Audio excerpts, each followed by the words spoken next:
Welcome back to the channel, guys. So this one's going to be on the Cleveland Browns.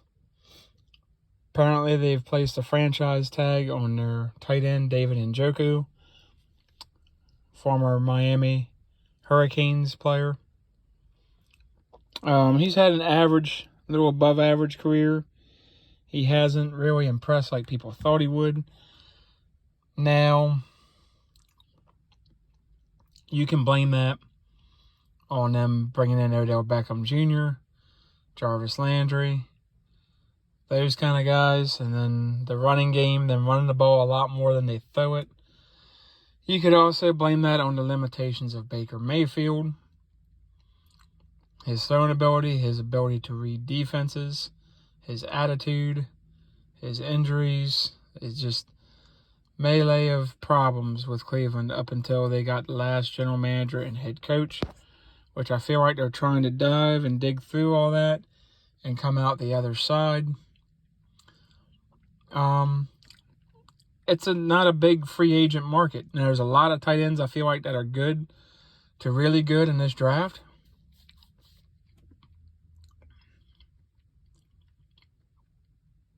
But as far as the free agent market, you had several players. You had Dalton Schultz, which I think is the best free agent one out there, the most complete tight end, and the youngest, a little bit younger than David Njoku. You had Njoku, and the best one on the market really actually is Mike Gesicki out of Miami. A year older, 26, but he's the most talented tight end of the three. But you had those three guys. I mean, you also had Max Williams from Arizona. He's good.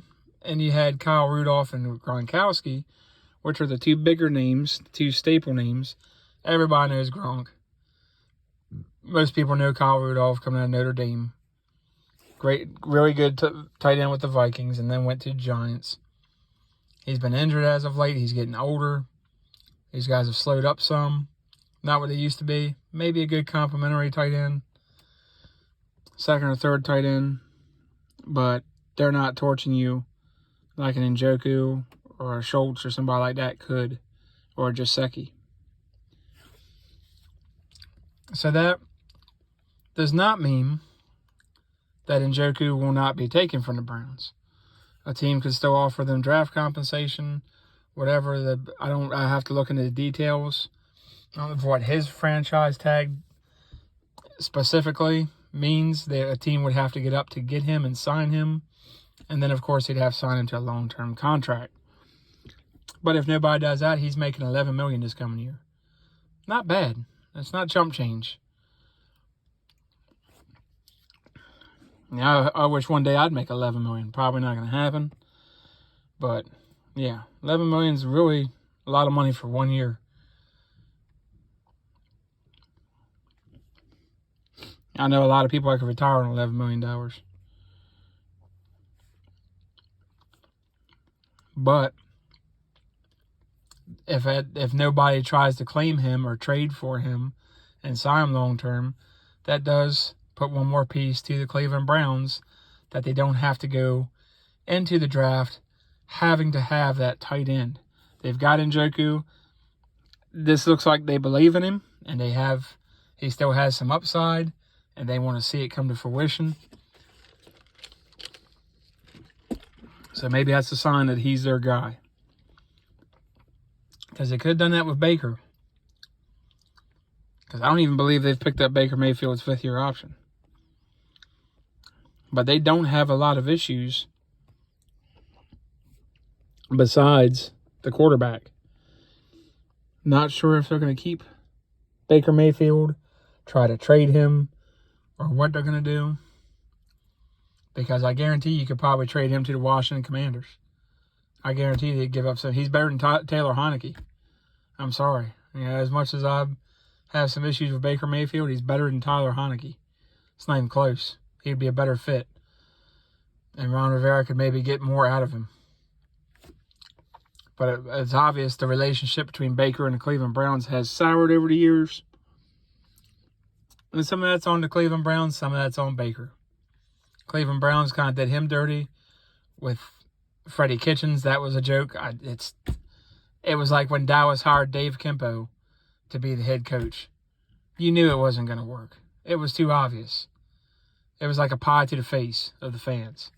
Like, Freddie Kitchens, really? With all the guys you had out there, and that's the guy you choose? Yeah, that's ridiculous. But it happens. That's why the Cleveland Browns were a clown show up until recently. We'll see what moves are made with the Cleveland Browns. They don't have to make a ton of moves. They're just going to add to the depth of their talent on this team. Offensive line's solid and good. Defensive line's good. Linebackers could use some help, but his secondary's solid. Receiving corps is not bad. You don't have a ton to add, but whatever they do add will make them better for sure. So let me know what you guys think. Good move by the Cleveland Browns. Bad move by the Cleveland Browns. Like, share, subscribe. Hit the notification, guys. Like this video. It helps the channel. I can make more of this and start going in at some point when this channel is doing very well and really make good content. Because it's going to take time. I don't have that right now, having to work so much. Hopefully this channel will allow me to free up more time in the future to make better videos, make more and longer videos, live stream. There's so much I want to do with this channel for you guys, the fans, getting a different perspective on these teams, not just another talking head up there on ESPN or one of those. A lot of great guys working for them and all, a lot of great networks, but sometimes independent source is the best source. So let me know what you guys think, and I'll catch you on the next video.